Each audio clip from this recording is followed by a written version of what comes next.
Good morning. I'm Lee Jamison, and this is the 160th installment of the Bible in a Year. Today's readings will be out of 2 Chronicles chapters 32 and 33, and from the Gospel of Luke, chapter 22, verses 47 through 71.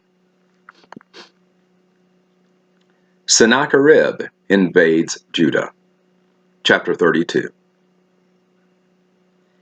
After these things and these acts of faithfulness, Sennacherib, king of Assyria, came and invaded Judah, and encamped against the fortified cities, thinking to win them for himself.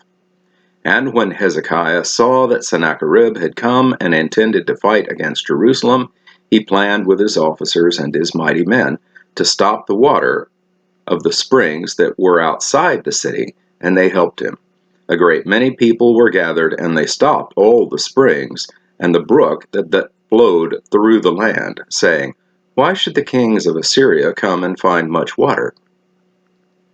He set to work resolutely and built up all the wall that was broken down, and raised towers upon it. And outside it he built another wall, and strengthened the Millo in the city of David. He also made weapons and shields in abundance.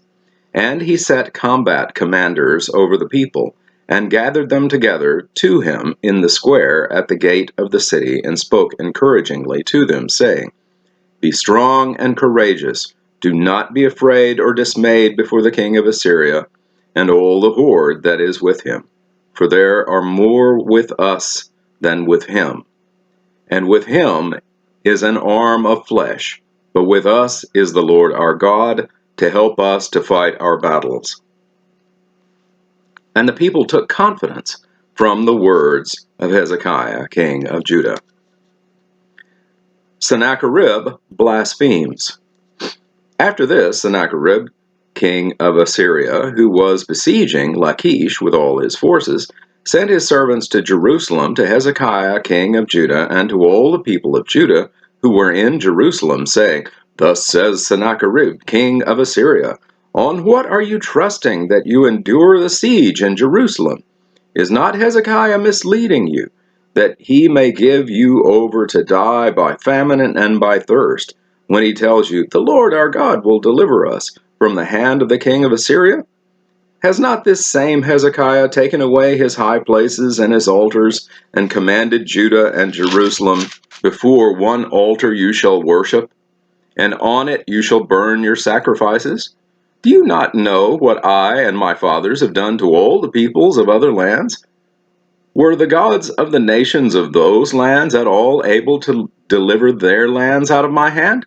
Who among all the gods of the nations that my fathers devoted to destruction was able to deliver his people from my hand, that your God should be able to deliver you from my hand?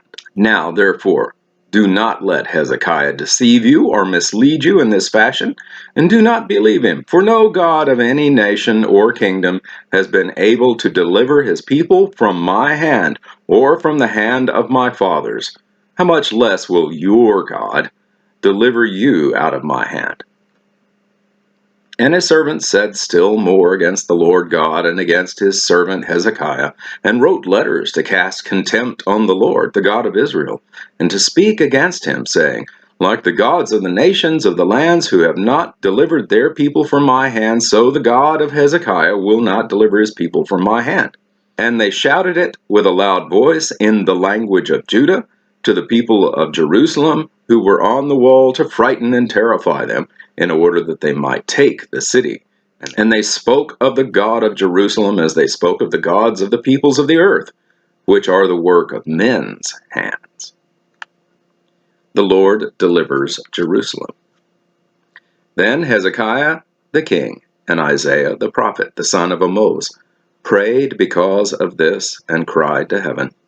And the Lord sent an angel who cut off all the mighty warriors and commanders and officers in the camp of the king of Assyria. So he returned with shame of face to his own land, and when he came into the house of his God, some of his own sons struck him down there with the sword. So the Lord saved Hezekiah and the inhabitants of Jerusalem from the hand of Sennacherib, king of Assyria, and from the hand of all his enemies, and he provided for them on every side. And many brought gifts to the Lord to Jerusalem, and precious things to Hezekiah, king of Judah, so that he was exalted in the sight of all nations from that time onward. Hezekiah's pride and achievements. In those days Hezekiah became sick, and was at the point of death. And he prayed to the Lord, and he answered him and gave him a sign. But Hezekiah did not make return according to the benefit done to him, for his heart was proud. Therefore wrath came upon him and Judah and Jerusalem. But Hezekiah humbled himself for the pride of his heart, both he and the inhabitants of Jerusalem, so that the wrath of the Lord did not come upon them in the days of Hezekiah. And Hezekiah had very great riches and honor, and he made for himself treasuries for silver, for gold, for precious stones, for spices, for shields, and for all kinds of costly vessels. Storehouses also for yield of grain, wine, and oil, and stalls of all kinds for cattle and sheepfolds. He likewise provided cities for himself, and flocks and herds in abundance, for God had given him very great possessions.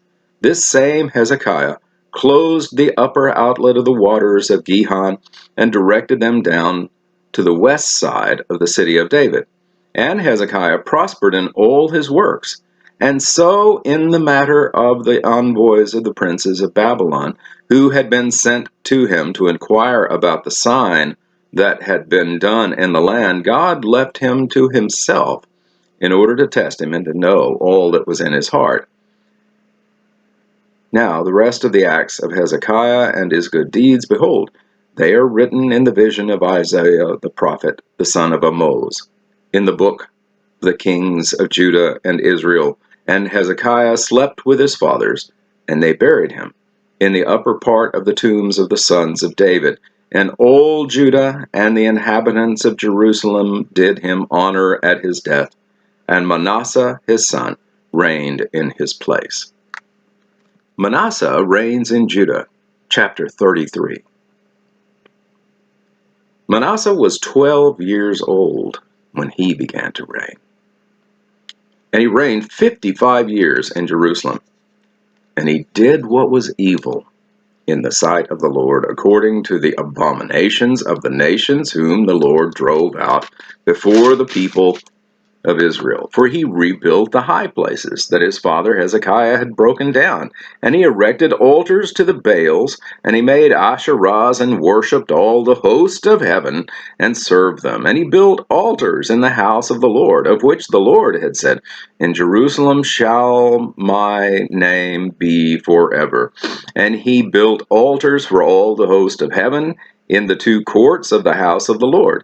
And he burned his sons as an offering in the valley of the son of Hinnom, and used fortune-telling and omens and sorcery, and dealt with mediums and necromancers. He did much evil in the sight of the Lord, provoking him to anger. And the carved image of the idol that he had made he set in the house of God, of which God said to David and to Solomon his son, In this house and in Jerusalem, which I have chosen out of all the tribes of Israel, I will put my name forever, and I will no more remove the foot of Israel from the land that I appointed to your fathers, if only they will be careful to do all that I have commanded them, all the law, the statutes, and the rules given through Moses. Manasseh led Judah and the inhabitants of Jerusalem astray, to do more evil than the nations whom the Lord destroyed before the people of Israel. Manasseh's repentance.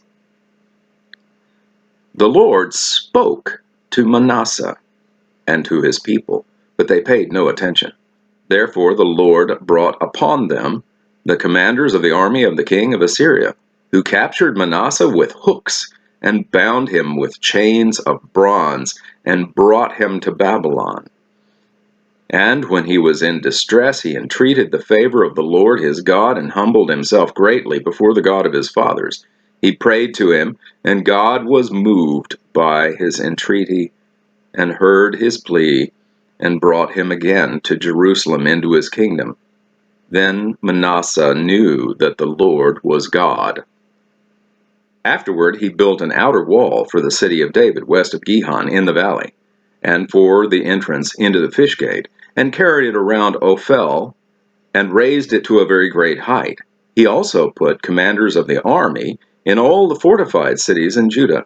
And he took away the foreign gods and the idols from the house of the Lord, and all the altars that he had built on the mountains of the house of the Lord and in Jerusalem, and he threw them outside the city. He also restored the altar of the Lord and offered on it sacrifices of peace offerings and thanksgiving. And he commanded Judah to serve the Lord, the God of Israel.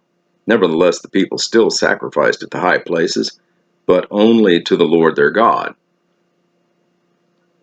Now the rest of the acts of Manasseh, and his prayer to his God, and the words of the seer who spoke to him in the name of the Lord, the God of Israel, behold, they are in the Chronicles of the kings of Israel. And his prayer, and how God was moved by his entreaty, and all his sin and his faithlessness, and the sites on which he built high places, and set up the Asherim and the images, before he humbled himself. Behold, they are written in the Chronicles of the seers. So Manasseh slept with his fathers, and they buried him in his house. And Amon his son reigned in his place. Amon's reign and death. Amon was 22 years old when he began to reign, and he reigned 2 years in Jerusalem.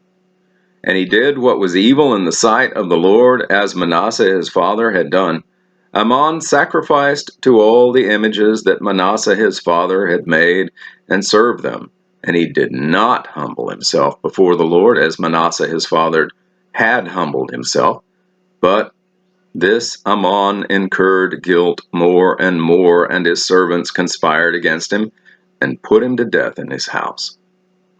But the people of the land struck down all those who had conspired against King Amon, and the people of the land made Josiah his son king in his place. And that concludes the reading in 2 Chronicles.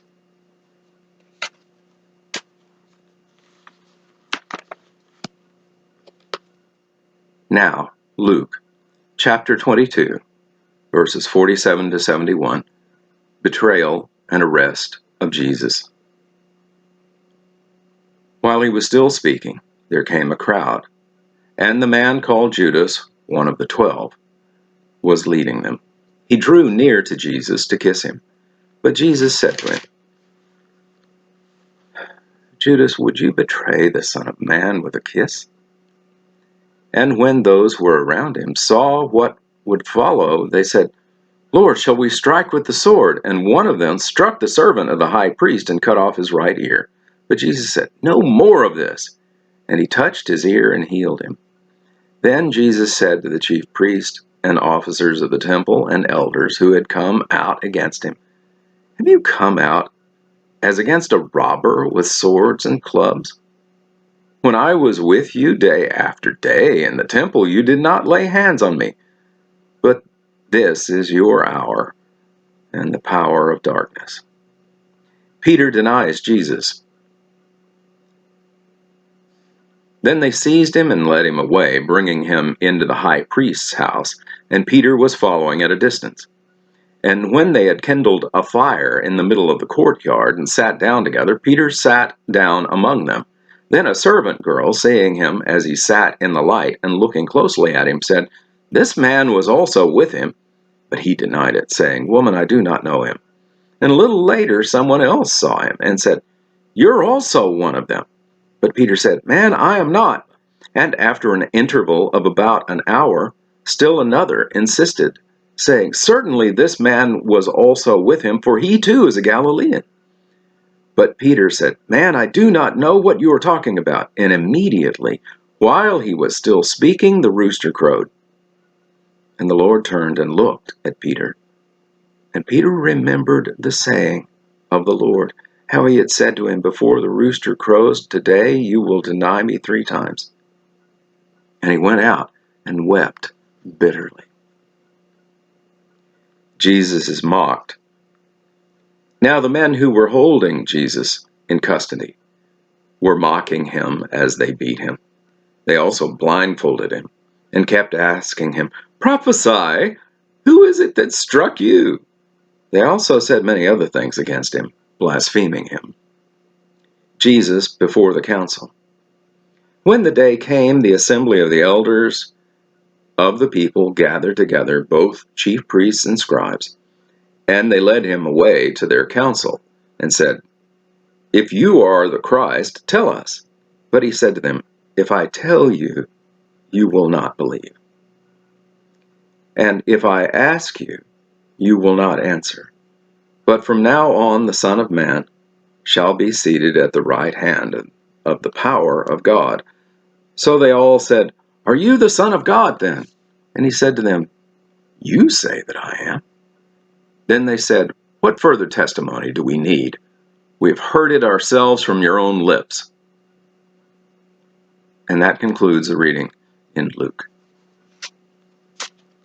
Thank you for watching this video all the way to the end. To gain a wider audience for this series of videos, I ask a few favors of you. First, please like the video and subscribe to the channel. You can also click on a bell icon, and that will make sure that you receive notifications when new videos come out.